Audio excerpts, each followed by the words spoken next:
Hello everyone and welcome to the first game that we are going to cover from the second leg of the Meltwater Champions Chess Tour. It's not really the second leg, the second event, which is now renamed to the Charity Cup. It's a game from round 2, Pentala Harikrishna versus Magnus Carlsen, and it's just a very exciting end game, but it's a rapid time format, so players really do not have time to make some very important decisions, hence a lot of the decisions that have been made are questionable only when inspected with the help of our great friend the engine, but when you're actually playing the game, it looks like everything is on fire and that anything could go wrong, and everything does go wrong. So let's dive straight into it, as it's very enjoyable. So Harikrishna with the white pieces opens with e4, and Magnus prepared something very special for or rather against e4 this tournament, and that is e6. He goes for the French defense. We have d4, d5, and now knight to c3. So just a standard French. We have knight to f6, e5, and now knight f to d7. This is the Steinitz variation. Usually this is met with f4, but here Harikrishna goes for knight c to e2. This is the second most popular way of treating this opening. So not going for the absolute main line, but making room for this c3 pawn to be pushed forward, so you can have this very impressive center. Magnus continues in a way very principled for this French. He goes c5, attacks white center, and now as the knight moved, we can defend it with c3.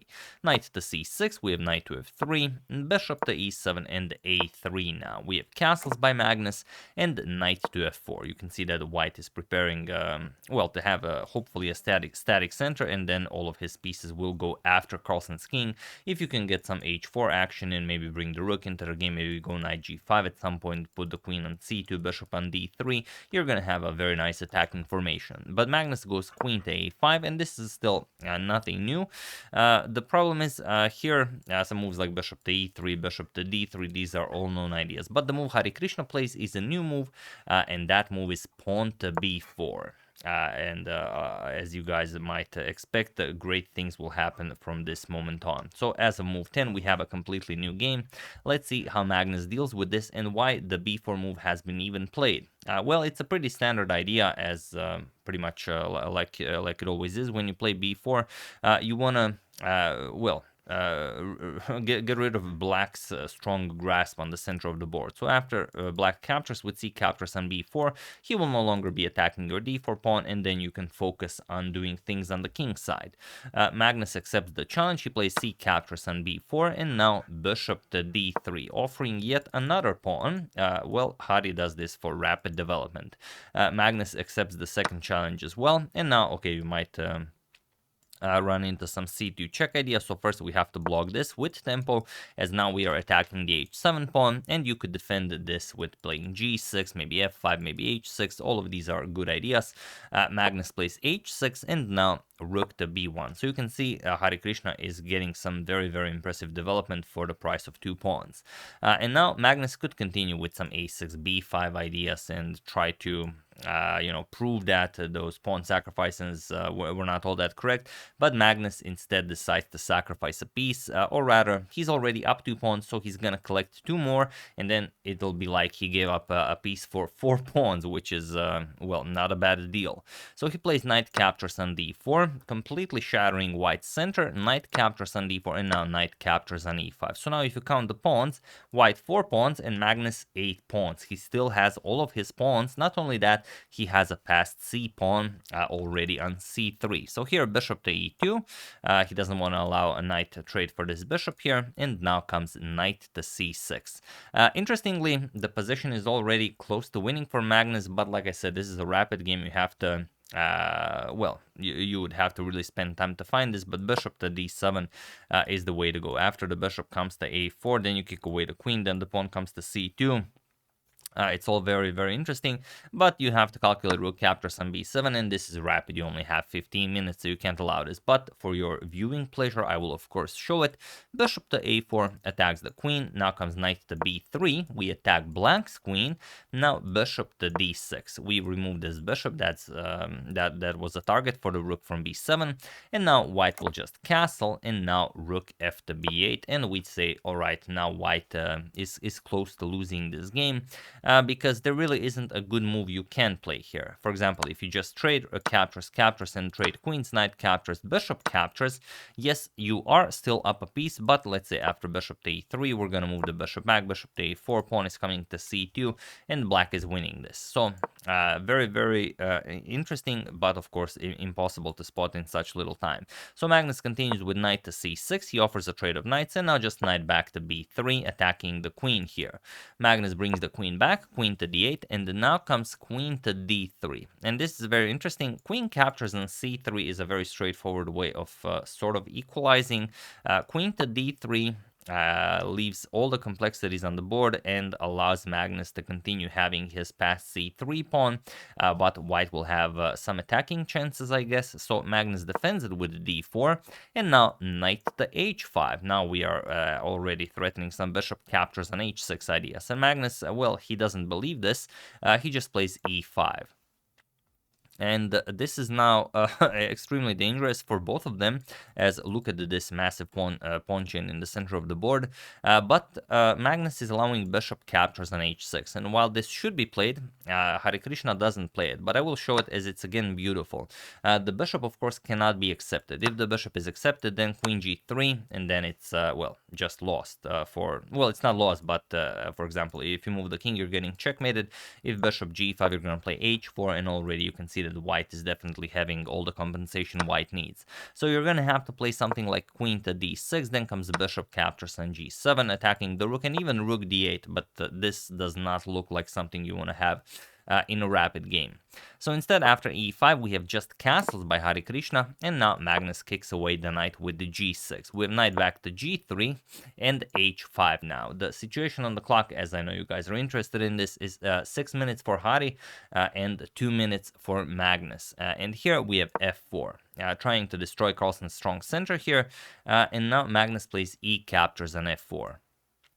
Very interesting would be just the immediate h4, but Magnus doesn't want to allow things to get too complicated, because of course if you just move the knight, then bishop to f5 is fine, but what if f5 comes on the board? Yeah, it's not something you want to play really. H captures on g3, you're going to capture here, and even after queen d6 going after the pawn, bishop h6 could be very tricky. So Magnus doesn't want this. He plays e captures on f4, and after bishop captures on f4, he plays h4. Now kicking away the knight, knight to e4, and now bishop to f5.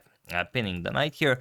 Also very interesting is just f5, because what is white doing with the knight? We're gonna have to go into something like queen to c4, checking h7 and knight to f2, but this looks like well, not the greatest square for the knight. The g5 attacks the bishop, and then the pawns continue marching forward. But still, Carlsen's king would get a little bit overexposed maybe here, so he just prefers to keep it safe. Bishop to f5, and now we have g4 attacking white's bishop, offering this h captures on g4 en passant, which is what Magnus goes for. We have bishop captures on g3, and now queen to d5. Activating the queen fully, now threatening to capture the knight here. So bishop to f3, and now knight to e5, attacking the queen. And here there is no good move for white, but Hari of course has to try everything at his disposal to not lose the game. He finds knight to f6 check, and we reach the position from the thumbnail where white is forking the black king and queen. Also white is attacking the black queen on d5, but Magnus is attacking the white queen on d3. And here we have bishop captures on f6, queen captures on f5, a very important in-between move, and now Magnus plays knight captures on f3 with check, which is not necessary. However, Magnus is incredibly low on time here, and he doesn't find a calm queen to d6 or queen to d8 where the white queen is now under attack. White queen has to move, and then you continue with your plan of pushing pawns, activating the rest of your pieces.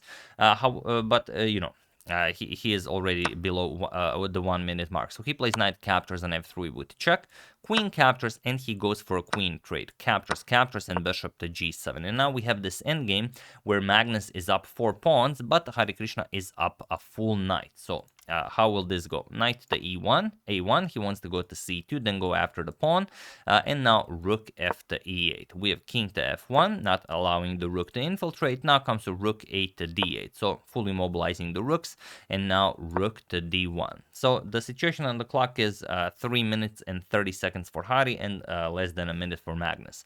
So here we have b5. Magnus wants to play a5, b4 and get all of his pawns rolling, and now knight to c2. Here preparing to go after the pawn with ideas like bishop to f2, and then everything will go after the pawn. Also the rook can come to d3. So a5 and now bishop to f2. And now Magnus fairly quickly played rook to b8.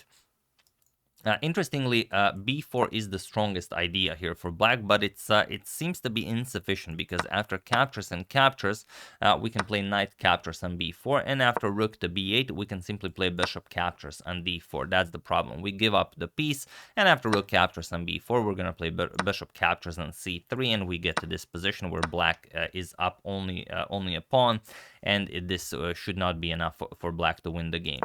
So here Magnus plays rook to b8 instead. Now comes bishop captures on d4, and now he does get to push his b4 pawn. A captures on b4, a captures, bishop captures on g7, king captures, and now you have to play rook to b1. But it's as we've already shown, we have to give up this knight for a pawn. After rook to b1, b3 can be played, but now we just play rook captures on c3. That's the whole point. After b captures, rook captures on b8, captures, rook captures here, and again black is up a pawn. We are gonna draw this. However, here knight to a1 was played, and there are a couple of moments where in the video that I could have used for the pause the video moment, but I kind of liked this one the best because it's something that actually wasn't played. So feel free to pause the video here and try to find the absolute best and only winning move for Magnus while I give you a couple of seconds.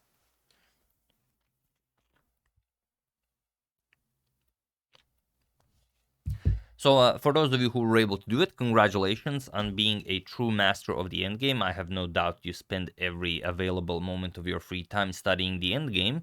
And for those of you who just want to enjoy the show, it is of course rook e to d8. That's the winning idea, but again, not an easy one to spot. The problem is, what can white play here? If you move the rook, then you allow rook to d2, and then, of course, this is not just losing, but also visually losing. So here, we're going to have to avoid the trade with rook to b1. Now comes rook to a8. And now, again, what can you play? You can't capture the b4 pawn because the knight here is hanging. You're going to play knight to b3. Now we play rook to a2. This is how we infiltrate.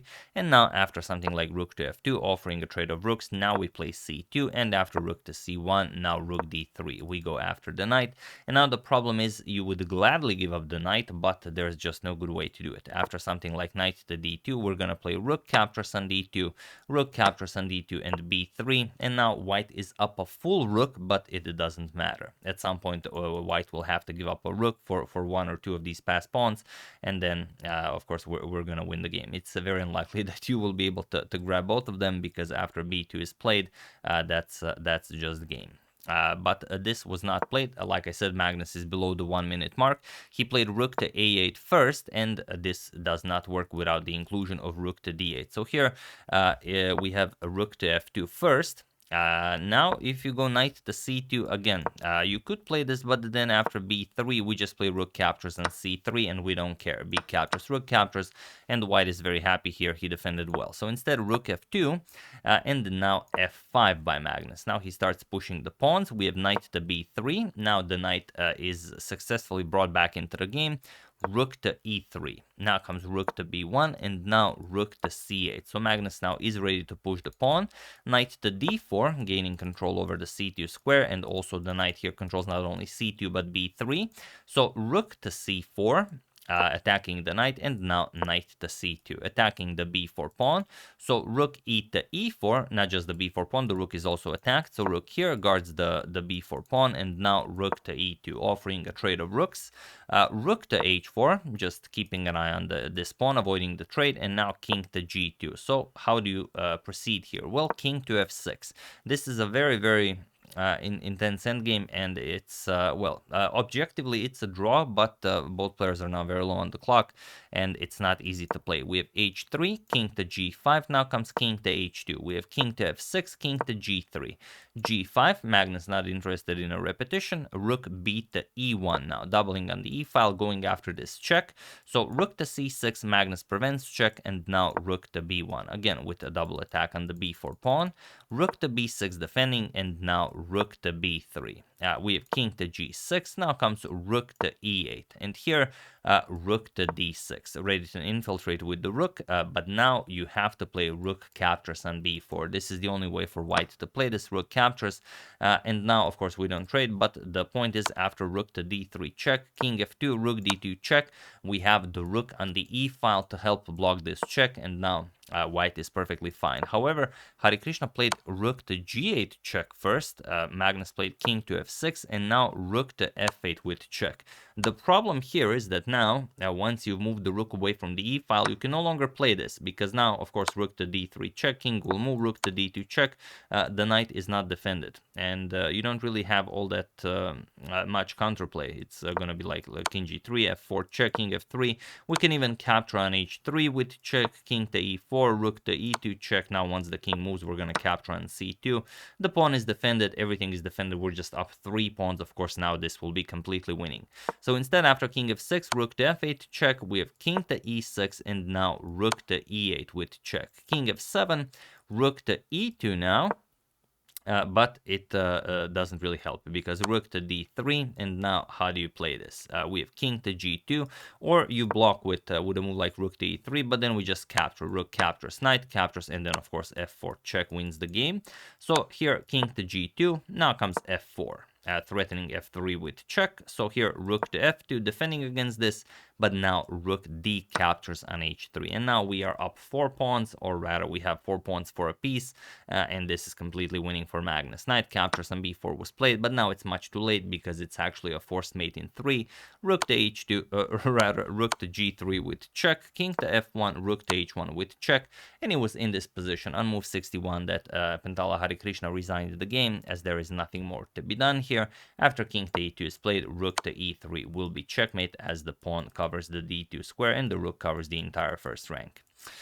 So really a wonderful game. A lot of moments going back and forth. The evaluation bar really, felt like it was playing ping pong with itself. But 61 moves of intense action, and this is why rapid chess is so interesting.